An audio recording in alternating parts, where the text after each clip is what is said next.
all about this. It's 3:24 in the afternoon. The buses are humming. And just as you're thinking about escaping and finally going home, you hear, "Hey, do you have a minute?" Or, "I don't want to go home." And you freeze because you suspect this is not going to be just a quick chat. You know that feeling that shoots through you in that moment. It's like a jolt, right? An instant alert.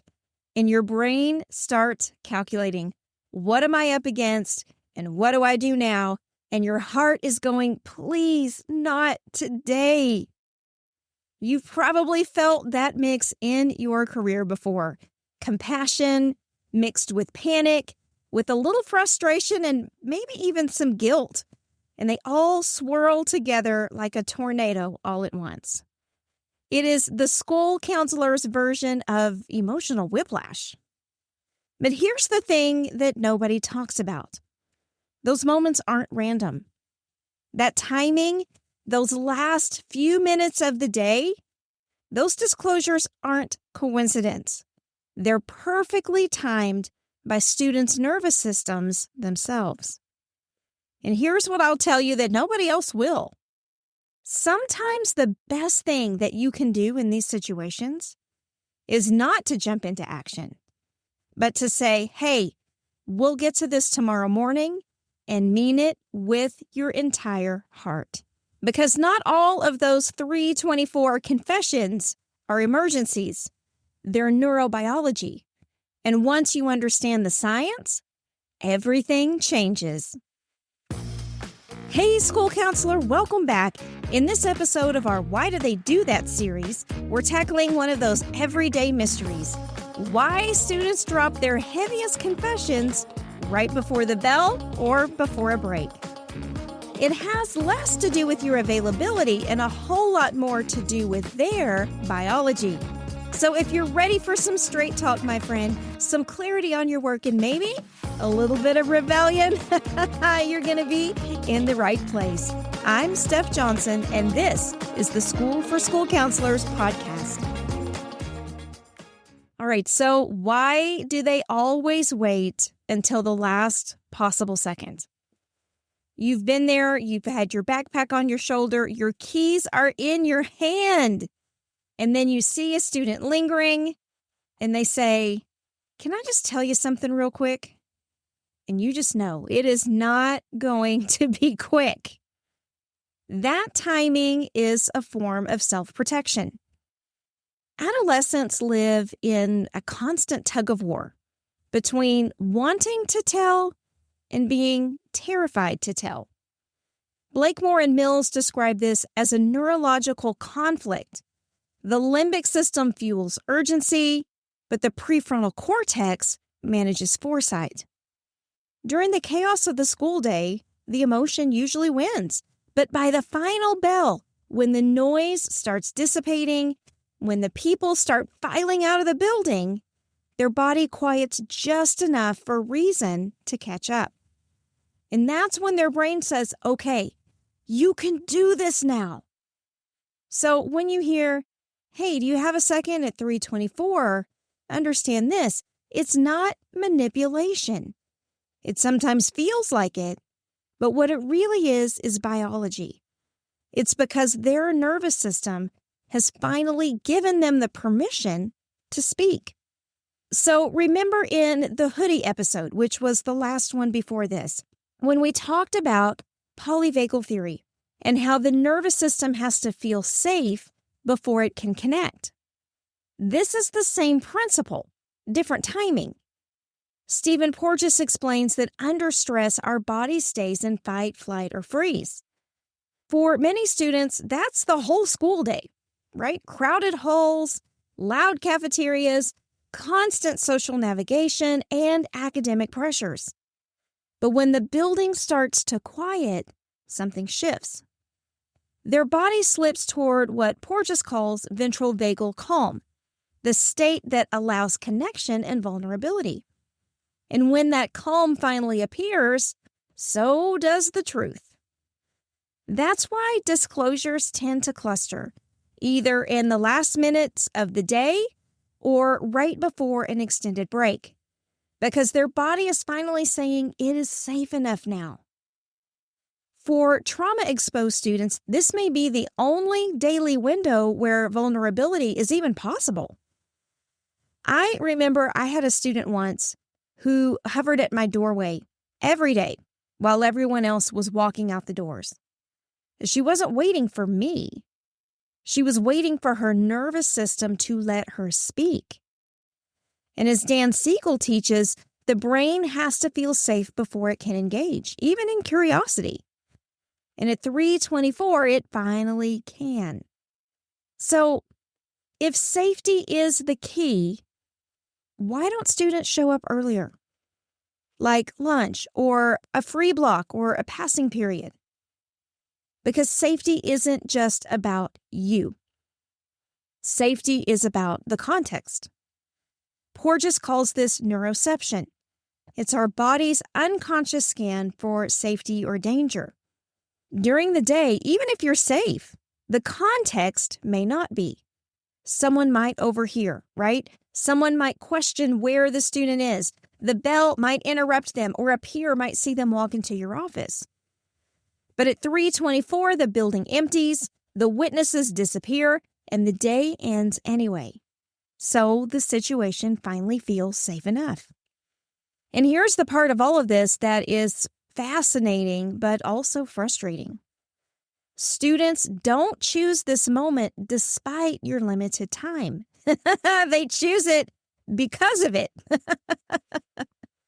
If they provide a disclosure at 10 a.m., there's still time for meetings and calls and consequences and follow-up, and they might not be ready for that. But at 3:24, there is a built-in exit. It's disclosure, but with a safety net. They can unburden themselves without losing control over what comes next. Lisa DeMore calls this testing the temperature of the water, a toe dip before they dive on in. So this limited window isn't a bug. It's a feature of the programming. And then sometimes these last-minute disclosures are about more than safety. They're about agency. Self-determination theory shows that even small choices enhance well-being and reduce stress. And choosing the timing of a confession is one of the few things that students can control. I had a student once who waited until the very end of the day to tell me that her family was moving. She had relief as well as regret on her face. She shared her information with me on her terms, and honestly, that was her right. And for many students, this is also a test, because attachment research shows that adolescents don't stop seeking connection, they just seek it indirectly. They don't walk up to you and ask, "Do you care about me?" They ask, "What happens if I tell you something at the worst possible time?" So if you stay regulated and responsive, they learn, hey, I matter even when it's not convenient. So they may not necessarily be trying to make your day harder. They may be checking to see whether you are still safe. Hey, you know what's wild? When I teach this inside the School for School Counselors Mastermind, counselors always say, I thought I was the only one dealing with this. Good news, you're not. Hundreds of counselors inside the mastermind are navigating these same 324 disclosures, the tests, the patterns, and when you're with people who get all of that, everything starts to change. So if you're tired of figuring this out alone, come join us. schoolforschoolcounselors.com/mastermind. All right, so let's talk about patterns too. Because when students consistently show up at the same time, that timing tells you something. Kids with anxious attachment might test urgency, like, will you still help me when it's inconvenient? Kids with avoidant attachment use time limits as protection. I'll tell you, but I need an escape route. Kids with disorganized attachment may swing between both of those. Ever had a kid that shows up the same day every week, and then later you find out it's some sort of a custody exchange? Yeah, I've had several of those in my career, and I figured out that once I check in with them earlier in the day, the end-of-day drive-by stop. Timing tells the story underneath the story. But then, what about the ones who never tell? We also need to think about those students who never disclose. Because for every student who drops a confession at 324, many more stay silent.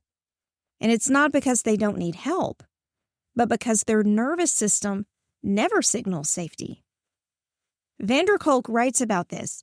Some students stay in survival mode so long that vulnerability really never feels like an option. They're the kids who seem fine, who fly under the radar, and who only come to the surface when something breaks wide open. You didn't miss all that stuff. It was their body protecting them. So we go to those kids with a low-pressure presence. Hey, how's it going? Or, I noticed you were kind of quiet today. Giving check-ins without expectation. Some students are going to need 50 moments of I see you before they can risk one moment of I need you. And your job isn't to force the door open. It's just to stand next to it. So we've talked about these end-of-day disclosures. We've talked about the science of safety and why students wait until the absolute last minute to tell you, and how students' bodies and brains determine what's safe enough. But we also need to acknowledge that when these situations happen, and they will, you feel it too. Your chest probably tightens, your thoughts start to race, and sometimes you leave campus feeling absolutely wired. Decity and Lamb found that witnessing distress activates some of the same neural circuits as experiencing distress. Your body jumps into that storm before you even realize it.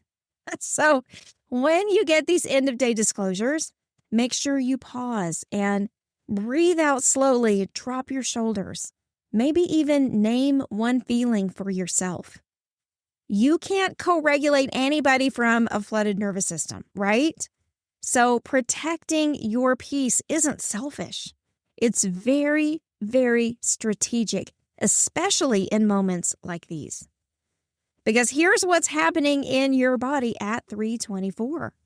Your amygdala pops off, your heart rate spikes, your breathing shortens, and your prefrontal cortex, that's the clear thinking part of your brain, it kind of goes offline a little bit.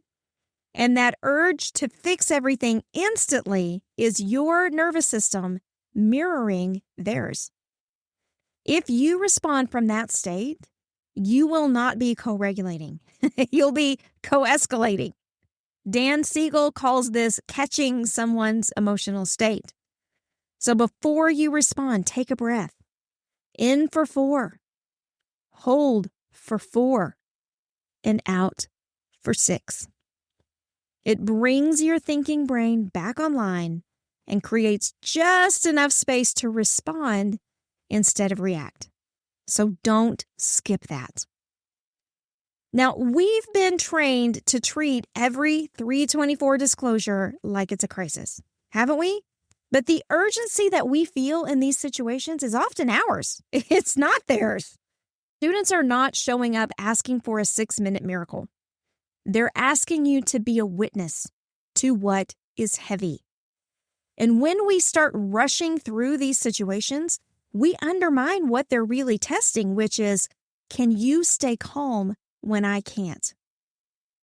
So here's your reminder that sometimes the most therapeutic thing that you can say is tomorrow morning. Containing the problem is not neglect. It's professionalism. And care does not have to equal chaos. Let's get tactical for a minute and talk about what you actually do when one of these moments shows up in your doorway. So first, make sure you can tell the difference between disclosure and crisis. And I know that sounds silly, but in the moment, it is very hard to do. A disclosure means I need you to know this exists. A crisis is I need you to do something right now. Disclosure feels like relief, but crisis feels like escalation. It gets bigger as it unfolds. Trust your nervous system. Y'all, it knows the difference. Secondly, you can contain the situation without closing the loop. So you could say something like, I'm so glad you felt safe enough to tell me this, and I want to make sure we have time to do it right. Can we talk about this first thing tomorrow? It validates their courage without overextending your bandwidth. Third, make sure you document before you leave. Even just a quick note to yourself, time, date, brief summary, keeps the continuity secure and allows you to let it go until you return to campus. It kind of helps keep you from stewing over it all night long. And then fourth, make sure that you are reassuring, creating a plan, and that you actually reconnect. You did the right thing. Here's what happens next. I'll find you tomorrow to check in. It grounds them in predictability. And then again, remember, they're going to take their cue from your tone. So slow your speech. Keep your body language open because your calm is contagious. And here's a professional sanity saver. I often encourage school counselors in my mastermind to block off small pockets of time at the end of the week and right before and after long breaks, because that's when these kinds of disclosures tend to spike. When things slow down, safety rises, and all the unspoken stories start coming up to the surface.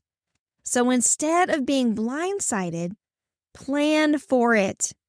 Give yourself a buffer of grace and time to be able to handle them. All right, so out of all of this, here's what I hope you remember. The last-minute confession is not designed to ruin your day. It's courage. They are not trying to make your day harder. They're just proving to you that your presence matters. And every time you're able to pause and stay grounded, you teach them and show them what safety really feels like. You got to know they're not dumping their problems on you at the last minute. They are delivering proof of trust. All right, my friend, those are your 11th hour moments decoded. And one last thing, if you're thinking of a time that you did not handle one of these situations well, let it go. You're human. You're doing hard work in impossible conditions, and repair is always possible. Next time, we're going to talk about another student mystery. Why does every ding-dang thing have to turn into a competition? But until then, remember, even at 3:24 p.m., you're exactly who your students need most. Take care.